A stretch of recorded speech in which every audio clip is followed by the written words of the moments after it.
लोकसभा मथुरा। कृष्ण नगरी कही जाने वाली मथुरा उत्तर प्रदेश की 80 लोकसभा सीटों में से एक है। मथुरा लोकसभा सीट पश्चिमी यूपी की एक महत्वपूर्ण सीट मानी जाती है। हजारों साल पुराने इस शहर ने आजादी के बाद हुए पहले ही चुनाव में अपने मिजाज का परिचय दे दिया था। जब उस समय पूरे देश में कांग्रेस का बोलबाला था, तब मथुरा की जनता ने धारा की विपरीत जाकर निर्दलीय उम्मीदवार को जीत का ताज पहनाया था। पहले और दूसरे दोनों चुनाव में सीट पर निर्दलीय उम्मीदवार ने ही जीत हासिल की थी। यहाँ हुए दूसरे चुनाव के बारे में तो अभी तक चर्चा की जाती है। दरअसल 1957 में हुए देश के दूसरे लोकसभा चुनाव में जनसंघ की ओर से खड़े हुए अटल बिहारी वाजपेयी को इस सीट से करारी शिकस्त झेलनी पड़ी थी और यहाँ उनकी जमानत भी जब्त हो गई थी। लेकिन फिर साल 1962 से 1977 तक यहाँ लगातार 3 बार कांग्रेस का कब्जा रहा। 1975 में लगे आपातकाल के बाद यहाँ हुए चुनाव में कांग्रेस को हार का सामना करना पड़ा था। उस लोकसभा चुनाव में भारतीय लोकदल ने जीत हासिल की थी। फिर साल 1980 में ये सीट जनता दल के खाते में गई थी, जबकि 1984 में कांग्रेस ने एक बार फिर से वापसी कर यहाँ जीत दर्ज की थी। लेकिन कांग्रेस को अगले ही चुनाव में फिर से हार का सामना करना पड़ा। साल 1991 में इस सीट पर पहली बार भारतीय जनता पार्टी को जीत मिली। इसके बाद 1996, 1998 और 1999 में भी भारतीय जनता पार्टी का ही इस सीट पर कब्जा रहा। हालांकि 2004 में कांग्रेस के मानवेंद्र सिंह ने यहां से वापसी की। साल 2009 में बीजेपी गठबंधन के साथ लड़ी रालोद के जयंत चौधरी ने यहां से बड़ी जीत दर्ज की थी, जिसके बाद 2014 में मोदी लहर में ड्रीम गर्ल कही जाने वाली अभिनेत्री हेमा मालिनी ने 50% से अधिक वोट पाकर जीत दर्ज की थी। आपको बता दें कि मथुरा लोकसभा सीट के अंतर्गत कुल 5 विधानसभा सीटें आती हैं, जिनमें मथुरा जिले की छाता, माट, गोवर्धन, मथुरा और बलदेव विधानसभा शामिल है। साल 2022 में हुए विधानसभा चुनाव के परिणामों को देखें तो मथुरा लोकसभा सीट की सभी 5 विधानसभा सीटों पर भारतीय जनता पार्टी ने अपना झंडा लहराया था।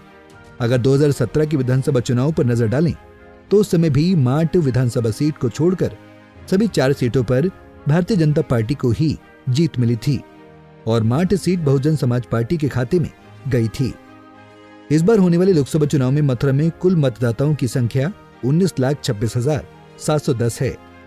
कुल मतदाताओं में पुरुष मतदाताओं की संख्या 10,30,749, महिला मतदाताओं की संख्या 8,95,896 है और ट्रांसजेंडर के कुल 65 मतदाता शामिल हैं।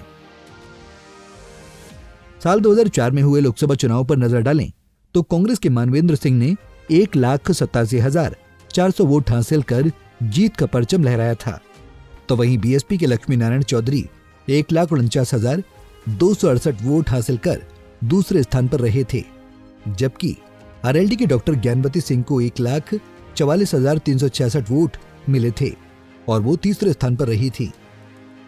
साल 2009 की बात करें तो आरएलडी के जयंत चौधरी ने 3,79,870 वोट हासिल कर जीत हासिल की थी, तो वहीं बहुजन समाज पार्टी के श्याम सुंदर शर्मा 2,10,257 वोट हासिल कर दूसरे स्थान पर रहे थे, जबकि कांग्रेस के मानवेंद्र सिंह को 85,418 वोट मिले थे और वे तीसरे स्थान पर रहे थे।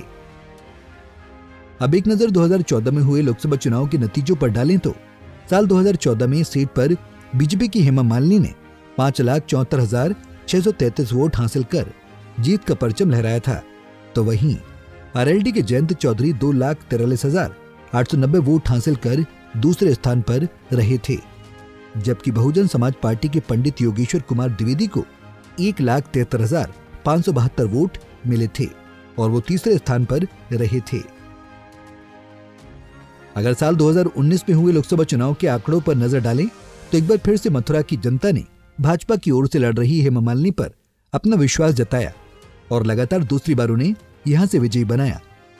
हेमा मालिनी ने राष्ट्रीय लोकदल की ओर से लड़ रहे कुंवर नरेंद्र सिंह को 2,93,471 वोटों के भारी अंतर से हराया था। हेमा मालिनी को कुल 6,71,293 वोट मिले थे, तो वहीं रालोद के नरेंद्र सिंह को 3,77,822 वोट मिले थे। कांग्रेस के महेश पाठक 28,084 वोटों के साथ तीसरे नंबर पर रहे थे। मथुरा लोकसभा सीट पर जाट मतदाताओं का अच्छा खासा प्रभाव माना जाता है। क्षेत्र में जाट मतदाताओं का कितना प्रभाव है वो इस बात से साफ है कि अभी तक यहाँ से चुने गए 17 सांसदों में से 14 जाट समुदाय से थे और यही वजह थी कि जब तमिलनाडु से संबंध रखने वाली एक्ट्रेस हेमा मालिनी को यहाँ से उतारा गया तो जाट वोटरों को लुभाने के लिए उन्हें अपने पति धर्मेंद्र के जाट होने की दलील देनी पड़ी थी। जाट बहुल इस सीट पर मुस्लिम मतदाता भी जीत में अहम भूमिका निभाते हैं। आरएलडी और भाजपा में गठबंधन होने के बाद भाजपा ने यहां से एक बार फिर हेमा मालिनी पर भरोसा जताया है। देखना दिलचस्प होगा कि क्या मथुरा की जनता एक बार फिर हेमा मालिनी को जीत का ताज पहनाएगी या इस बार गठबंधन का उम्मीदवार बाजी मारेगा। हमसे जुड़े रहने के लिए हमारे YouTube चैनल को सब्सक्राइब करें और नई वीडियो की नोटिफिकेशन के लिए बेल आइकॉन को दबाएं। अगर आप ये वीडियो Facebook पर देख रहे हैं तो लाइक जरूर करें और ज्यादा से ज्यादा शेयर करें। धन्यवाद।